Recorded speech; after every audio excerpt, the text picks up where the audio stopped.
Amy, Yes. it is so nice to see you. Thank you for doing this. Of course. You know, I've always considered you, we don't hang out all the time, but we both went to Ryerson University That's for where we met. the Radio and Television Arts Yeah. program.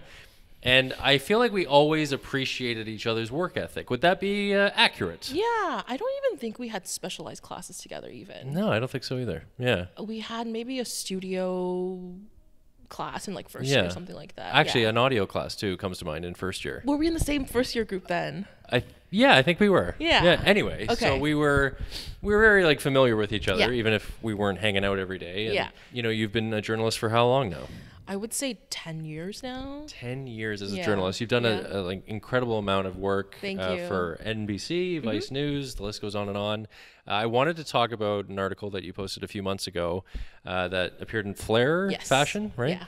Tell everyone listening and watching right now the name of the article and what it was about, because I thought it was very interesting. Sure. I think the title, because editors usually choose the titles. I literally don't fit into Chinese beauty standards. Yes. There it is. She chose it. Thank you. She was such a great editor to work with. It was an idea I pitched her, and she kind of flushed it out for me. I highly recommend people, journalists especially, if you're going to write an essay, if you're thinking of writing a personal essay, it's like therapy almost. I really highly recommend it. Yeah. Basically, it's kind of the retelling of how I felt when I lived in Taiwan for 2 years. So I lived in Taipei for 2 years, working there, freelancing. And I've been back to Taiwan as a kid in the summertime as well. So it wasn't like I'm not familiar with the place. But I remember, it's a joke I always tell that I was 5'1" in grade 1. And so you see my like class photo, like everyone's like this, and I'm in the center like that, like very oddly tall. And I saw this photo of me in grade 5 at like this overnight camp with my classmates. They look like regular 10-year-olds. I looked 18. Like I was just always, taller, larger than everybody else. And like, but in my family, everyone is very large and tall. So like, it wasn't weird for me. And I was always, I did competitive swimming as a kid. I did all the sports. In high school, I did a lot of sports too. I did varsity swimming. We like won the York Regional Basketball Championship.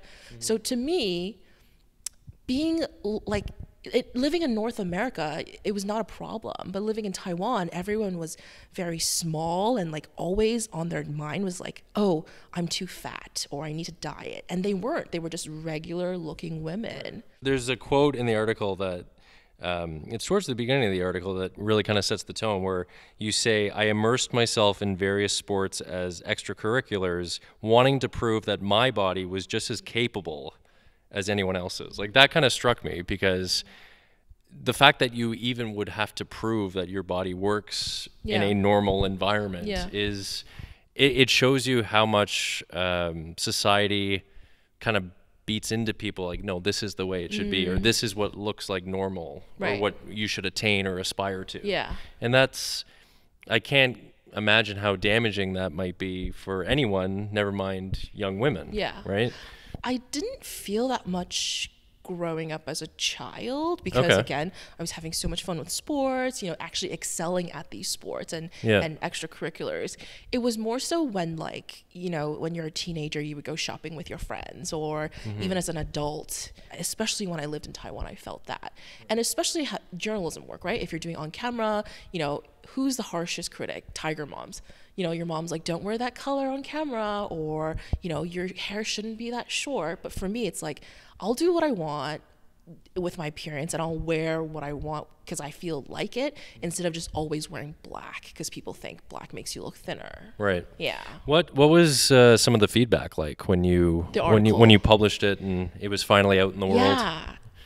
I did not expect that kind of feedback from people in my life, my friends, my former coworkers, or just people even on Twitter, and Facebook, the feedback was really touching, and a lot of people shared their own stories with me, and it's from people that I don't even feel are plus size. I think they're just like regular women, and I think some men read that article and felt the same way too, whether it was about weight or it was about, you have to look masculine or something like that. Yeah. I think there's been progression, certainly in the way we think, but not in all parts of the world, right? So here you are going back to Taiwan, and it's just a totally different perspective that you're still seeing in 2017, 2018, 2019, whenever it was, right? It's interesting. Well, good for you for like sharing it. I think Thank you. It was very, I mean, we went through so many rewrites, but it was like every time she asked me a specific question, it really helped me pull out an example. And there were some things that I was like, oh, I don't feel like I should share because this is so embarrassing. But I was like, you know what? I'm writing this piece because I feel like it'll connect with a lot of people. Yeah. And there were some stories that I shared. I'm like, I would never have shared that with anybody. Right. Yeah. Yeah, totally. And sometimes it takes that one person to open up the floodgates, right? So good for you. So I'm really thankful for that editor. Yeah, for sure. So like, if we go to the beginning of that, is that something you pitched to Flair? It was something I pitched. Okay. Yeah. Okay. Cool. And they were receptive right away. Totally. Or? She, she was like, if you want to jump on a call, we can go through like what points we should hit. She was just super supportive throughout it. Cool. Yeah. Cool.